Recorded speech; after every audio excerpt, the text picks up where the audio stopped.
ওকে, আসসালামু আলাইকুম। Let's start. এখানে আবার আমাদের from classical physics to quantum theory. আমাদের অ্যাকচুয়ালি এই রাদারফোর্ড মডেলের ইলেকট্রনগুলো কীভাবে থাকে এই সমস্যাগুলো সমাধান করার জন্য আমাদের ক্লাসিক্যাল ফিজিক্স দিয়ে আর ব্যাখ্যা করা গেল না, সো আমাদের বিজ্ঞানীরা কোয়ান্টাম থিওরিতে শিফট করে ফেললো। The new era in physics started in 1900 with a German physicist Max Planck এটা আবিষ্কার করলো যে আমাদের ব্ল্যাক বডিগুলো থেকে যে রেডিয়েশনগুলো ঘটে সেগুলো ডিসক্রিট কোয়ান্টাইজড হয়ে যায় বা কোয়ান্টাম হয়ে থাকে। তো এখানে বলা আছে প্ল্যাঙ্ক ডিসকভার্ড দ্যাট, আচ্ছা এখানে আমি আগের অংশ সহ পড়ি। While analysing the data on radiation emitted by solid heated to various temperatures, Planck discovered that atoms and molecules emit energy only in certain discrete quantities or quanta. Physicists had always assumed that energy is continuous and that any amount of energy could be released in a radiation process, but Planck's quantum theory turned physics upside down. Indeed, the flurry of research that ensued altered our concept of nature forever. So যাই হোক, এটা বোঝার জন্য আমাদের কিছু basic idea লাগবে, যেমন properties of waves. একটা ওয়েভের কথা যখন আসে, wave is continuously repeating changing oscillation in matter on physical field where which energy is transmitted. For example, water waves. A wave can be characterized by its wavelength, height, and frequency. Wavelength is the distance between identical points on a successive wave. The frequency is the number of waves that passes through a particular point in 1 second, and amplitude is the vertical distance from the midline of a wave to the peak or trough. The regular variation of the peaks and troughs enable us to sense the propagation of waves. যাই হোক, আমাদের এখানে wave সম্পর্কে idea হয়ে গেল। তো properties of ওয়েভে আমরা বেশ কিছু জিনিস দেখতে পাই। এখানে অ্যাকচুয়ালি আমাদের আসে the important property of wave is that speed which depends on the type of wave and the nature of the medium through which wave is travelling, for example air, water or a vacuum. So the speed of wave u is dependent to its wavelength and frequency. U is equals to আমাদের new lambda দেওয়া আছে। So আমাদের এটা equals to v equals to f lambda ছিল ছোটোবেলায়, ওইটাই আর কি। অ্যাকচুয়ালি আমাদের wavelength is usually expressed in units of meter, centimeters or nanometers, and frequency is measured in hertz or per second. The speed of light wave in vacuum is a constant and independent of wavelength of frequency. The speed is 3 into 10 to the power 8 meter per second.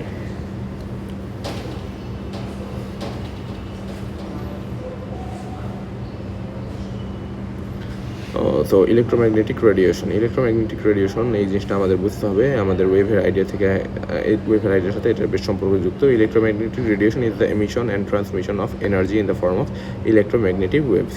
According to Maxwell's theory, an electromagnetic wave has an electric field component and a magnetic field component. These two components have the same wavelength and the frequency and hence the same speed, but they travel in mutually perpendicular planes. এখানে আমরা চিত্রটা দেখতে পারতেছি।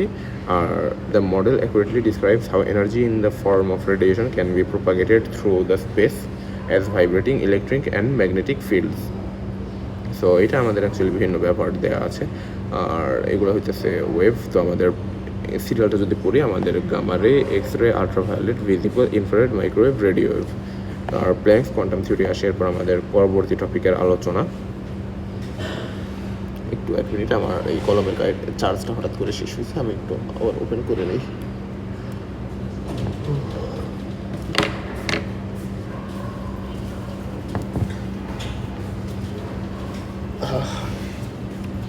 তো আমাদের পরবর্তী আলোচনা আসতেছে আমাদের প্ল্যাঙ্কস কোয়ান্টাম থিওরি। তো আমাদের প্ল্যাঙ্কের কোয়ান্টাম থিওরি অ্যাকচুয়ালি যেটা আসছিল সেটা হইতেছে যে যখন আমাদের এই সলিডগুলো হিটেড ছিল, they emit electromagnetic radiation over a wide range of wavelength. In 1900, Planck found a theoretical formula that exactly described the intensity of light of various frequencies as emitted by hot solid at different temperatures. Classical physics assumed that the atoms and molecules could emit or absorb any arbitrary amount of radiant energy. Planck said that atoms and molecules could emit or absorb energies only in discrete quantities like small packages or bundles. Planck gave the name quantum to the smallest quantity of energy that can be emitted or absorbed in the form of electromagnetic radiation. Planck's quantum theory হইতেছে actually এই যে energy E of a single quantum energy is given by E equals to H nu. এবং actually যখন আর কি quantized হওয়ার যে ইস্যুটা আসে তখন অ্যাকচুয়ালি আমাদের সবগুলো মিলায় এন এইচ নিউ হয়, অর্থাৎ এইচ নিউ এর সবসময় গুণিতক আকারে থাকে, where h is called the Planck's constant and nu is the frequency of radiation. The value of Planck's constant is 6.63 into 10 to the power minus 34 joule second. Because nu equals to c divided by lambda, the equation can also express the E equals to hc by lambda. According to quantum theory, energy is always emitted in integral multiples for h nu. For example, h nu 2 h nu 3 h nu dot dot dot এরকম করে আমাদের হইতে পারে, but 1.67 h nu বা 4.8 h nu এই জিনিসটা কিন্তু actually হইতে পারে না। So therefore the equation can be again written as E equals to nh nu. N is called the quantum number. Quantum effect depends on the mass of the object. The smaller the mass, the more the likely you see quantum effects. Atoms, particularly electrons, have small masses to exhibit quantization of energy. So এখান থেকে আসে আমাদের actually photoelectric effect. In 1905, Albert Einstein used the quantum theory to solve another mystery in physics, the photoelectric effect, a phenomenon in which electrons are ejected from the surface of the certain metals exposed to the light of at least a certain minimum frequency called the threshold frequency and characteristics of the particle matter. The photoelectric effect could not be explained by the wave theory of light. Einstein suggested that a beam of light is really a stream of particles. These particles of light are now called photons. Using Planck's quantum theory of radiation as a starting point, Einstein deduced that each photon must progress energy E, given by the equation E equals to h nu. So calculate the energy in joules of a photon with wavelength 5 into 10 to the power. এটা actually একটা math, এটা আমরা practice করে দেখতে পারি। আর তারপর যেটা আসে সেটা হইতেছে আমাদের ফটোইলেকট্রিক ইফেক্ট। আমাদের এটা হচ্ছে আমাদের ফটোইলেকট্রিক ইফেক্টের অ্যাপারেটাস। আমাদের লাইট ইনসিডেন্ট করলে ইলেকট্রন সরে যাবে, অ্যাজ এ রেজাল্ট আমাদের কারেন্ট আসবে, এটা এমিটারে ধরা পড়বে, এভাবে এই কাজটা হয়। সো আমাদের apparatus for stirring for light of certain frequency falls on a clean metal surface. Ejected electrons are attached toward the positive electrode. The flow of electrons is registered by a detecting meter. The light meters used in cameras are based on photoelectric effect. So photoelectric effect, removing electron from the metal requires a light of sufficiently high frequency to break the free. Shining a beam of light onto a metal surface can be thought of as a shooting a beam of photons at the metal atoms. If the frequency of photons is such that h nu is exactly equal to the energy that binds the electron in the metal, then the light will have just enough energy to knock the electrons loose. If we use the light of a higher frequency, that will not only the electrons be knocked loose, but they will also acquire some kinetic energy. This situation summarized by the equation h nu equals to আমাদের kinetic energy plus w is the work function here, where k is the kinetic energy ejected by the electron, w is work function, which is measured through how strongly electrons are held in the metal. Related the equation ke, it equals to আমাদের h nu minus w.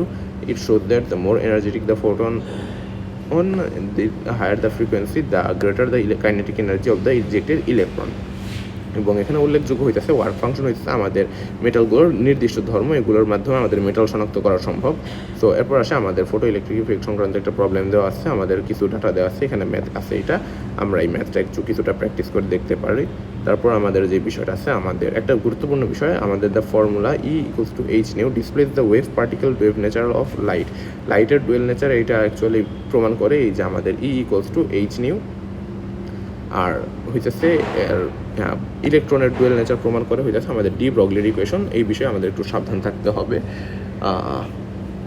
তো আমাদের এরপর যে বিষয়টা আসে, the E is the energy of a light particle or photon and V is the frequency of the associated wave. Therefore, neither the wave nor the particle view alone is complete description of light. তো এই আর কি অবস্থা আমাদের। তারপর হইতেছে এরপর আসে আমাদের boards atomic model. Therefore, nuclear model of atom could not explain the position of electrons. Niels Bohr utilized the concepts of Planck, and Einstein applied the theory to the simplest atom, hydrogen. Board set down some postulate account to the stability of the hydrogen atom and the line spectrum of the atom. Board's atomic model আমাদের postulate number 1 হইতেছে energy level postulate. Electron is allowed to occupy only certain orbits of specific energies or energy level. An electron in any of the allowed orbits will not spiral into the nucleus or therefore will not radiate energy. Board attributed the emission of radiation by an energized hydrogen atom to the electron dropping from a higher energy allowed orbit to a lower one and emitting a quantum of energy, a photon, in the form of light. Bohr showed that the energies that an electron in a hydrogen atom can occupy are En equals to minus RH divided by n square. এখানে RH এর মানটা actually আমাদের সাবধান থাকতে হবে, এটা হচ্ছে আমাদের 2.18 অটো জুল, আর এন হইতেছে আমাদের কোয়ান্টাম নাম্বার যেটা অ্যাকচুয়ালি ইন্টিজার হয়ে থাকে। বোরের অ্যাটমিক মডেলের যে ইস্যুটা, এখানে আমাদের একটা ইকুয়েশন আছে, এই the transition between energy level হইতেছে গোয়িং আপ ডাউন, এগুলো issue by doing so electron under গোসের ট্রানজিশন। বোরের এমিশনের এই সূত্র অনুযায়ী ফাইনাল এনার্জি ইএফ ধরে আমাদের ইআই আছে। সো আমাদের অ্যাকচুয়ালি এটা হইতেছে RH এই daily equals to RH into 1/ni square minus 1/nf square. এই বিষয়ে একটু সাবধান থাকতে হবে, এখানে ছোটো বড় ইস্যু না, আমাদের প্লাসও আসতে পারে মাইনাসও আসতে পারে। The transition results in emission of photon frequency nu equals to nu and energy h nu. We can write E daily equals to h nu RH 1/n1 square minus 1/nf square. So এই হচ্ছে আমাদের অবস্থা। তো emission spectrum of hydrogen আমাদের এখানে আমাদের ফিগারটা দেওয়া আছে, the energy level in hydrogen atom, the various emission series, each energy level corresponds to the energy associated with an allowed energy state for an orbit as postulated by Bohr. বোরের পস্টুলেশনের সাথে আর কি এই জিনিসটা মিলে এটা দেখানো হয়েছে। তারপর আসে আমাদের বোর অ্যাটমিক মডেলের defects. Bohr's approach did not account for the emission of spectra of atoms containing more than one electron, such as atoms of helium, lithium, etc. In reality, Bohr's theory accounted for the observed emission of spectra of helium plus, lithium 2 plus, as well as hydrogen. However, all three systems have one feature in common: each contains only one single electron. Thus, the Bohr model works successfully only for the hydrogen atom and for hydrogen-like atoms. It cannot explain why extra lines appear in the hydrogen emission spectrum when there is a magnetic field applied. Then it comes to the defects of Bohr's atomic model. The Bohr model provides an incorrect value for the ground state orbital angular momentum, dual nature of electron, and the Heisenberg's uncertainty principle, because it considers electrons to have both a radius and a known radius and orbit. It is actually বাস্তবের মানে আমাদের এই Heisenberg principal অনুযায়ী সম্ভব না। No explanation of fine structure, existence of additional quantum number, সেটা কীভাবে আসলো, মানে এই কোয়ান্টাম নাম্বারগুলো কীভাবে আসলো, এগুলো কোনো এক্সপ্লেনেশন উনি দেয় নাই। ইট মেক্স পুর prediction regarding the Spectra of larger atoms. The Bohr model does not explain the fine structure and the hyperfine structure in spectral line. No explanation for the Zeeman effect and Stark effect. এগুলো হইতেছে আমাদের bore মডেলের সমস্যা। তো আমাদের এই যে bore যে আমাদের আমাদের বোর মডেলের 3 নম্বর সমস্যা, no explanation of fine structure, existence of additional quantum numbers, এটা কীভাবে আসলো? তাইলে আমরা এটা জানতে চাই, why energy of hydrogen electron is quantised, or why electron in a Bohr atom is restricted to orbiting the nucleus at certain fixed distances. So এটার actually আমাদের যে বিষয়টা আসবে 1924 আমাদের Louis de Broglie reasoned that if light waves can behave like a stream of particles like photons, then perhaps particles such as electron can possess wave-like properties. De Broglie reasoning led to the conclusion that wave can behave like particles and particles can exhibit wave-like properties. According to De Broglie, the electron bound to the nucleus behave like a standing wave. এগুলো হচ্ছে আমাদের standing ওয়েভের just কিছু নমুনা। Dual nature of electron যদি আমরা দেখতে চাই, আমাদের 2 পাই। তো আমাদের if an electron behave like a standing wave, the length of the wave must fit the circumference of the orbit exactly, otherwise the wave would partially cancel itself on each successive orbit, মানে actually interference ঘটবে, এদের result cancel হয়ে যাবে। But standing wave যদি আমাদের complete হয় তাইলে আর কি অ্যাকচুয়ালি এই স্ট্যান্ডিং ওয়েভ কমপ্লিট হইলে সেক্ষেত্রে অ্যাকচুয়ালি আমাদের এগুলো একটা আরেকটা নষ্ট করবে না, এদের রেজাল্ট আমাদের 2n পাই। এখানে লেখা আছে, the relation between circumference and allowed orbit and the wavelength of electron is given by 2 pi r equals to n lambda.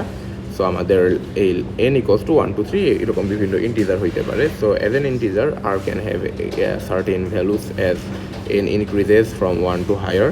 Energy of the electron depends on the size of orbit. Its value must be quantized. এখানে আমাদের r এর ভ্যালুটা অবশ্যই quantise হইতে হবে, কারণ আমাদের lambda ধ্রুবক, 2 পাইও ধ্রুবক, আর হইতেছে আমাদের n এর সমানুপাতিক। সো এটা নির্দিষ্ট হয়ে যাবে actually. So Louis de Broglie did the circumference of orbit is equal to an integral number of wavelengths. This is an allowed orbit, মানে এ নাম্বারটা আমাদের অ্যালাউড অরবিট, যেহেতু আমাদের এটা সুন্দর মতো মিলে যাইতেছে, বাট বি আমাদের অ্যালাউড অরবিট না, কারণ এটা সুন্দর মতো মিলতেছে না, এটা ইন্টারফিয়ারেন্স ক্রিয়েট হবে, এদের রেজাল্ট এটা ধ্বংস হয়ে যাবে। সো আমাদের এখানে লেখা আছে the circumference of orbit is not equal to an integral number of wavelengths. As a result the electron waves does not close in on itself. This is not an allowed orbit. So an electron moving in a closed orbit is considered like a standing wave. The Planck's equation can be applied to the electron wave. So E is equals to আমাদের h nu from Einstein's equation. We have E equals to mc square. So এখান থেকে আমরা পাইতেছি হইতেছে mc equals to h by lambda, তারপর lambda equals to আমাদের h by mc. lambda হইতেছে আমাদের তরঙ্গ ধর্ম, mc হইতেছে আমাদের অ্যাকচুয়ালি ভরবেগ, যেটা হইতেছে আমাদের কণা ধর্ম, আর h তো আমাদের প্ল্যাঙ্কস কনস্ট্যান্ট। তো এই হইতেছে আমাদের অ্যাকচুয়ালি লুইস ডি ব্রগলির সমীকরণ। তো এখান থেকে আমরা এই ইলেকট্রনের ডুয়েল নেচারটা বুঝতে পারি। আমাদের shortly after de Broglie introduced his equation in 1927, Clinton, Davison and Lester Germer in United States, G.P. Thomson in England demonstrated that electrons do indeed possess wave-like properties. By directing a beam of electrons through a thin piece of Guelph, Thomson obtained a set of concentric rings on a screen similar to the pattern observed when X-rays were used. So X-rays are waves, electrons did the same. So it can be said that electrons have wave-like properties. X-ray figure A হইতাছে আমাদের X-ray pattern, আর figure B হইতাছে electron diffraction pattern of aluminum foil. Similarly, the two patterns show that electron can behave like X-rays and displays wave-like properties. এটা হইতাছে আমাদের dual nature of electron. এখান থেকে আমাদের একটা অঙ্ক এখানে আমাদের দেখানো আছে, অঙ্কটা আমরা নিজেরা ট্রাই করতে পারি। এরপরের দিনে আমাদের আলোচনা হবে হাইজেনবার্গের আনসার্টেনিটি প্রিন্সিপাল নিয়ে।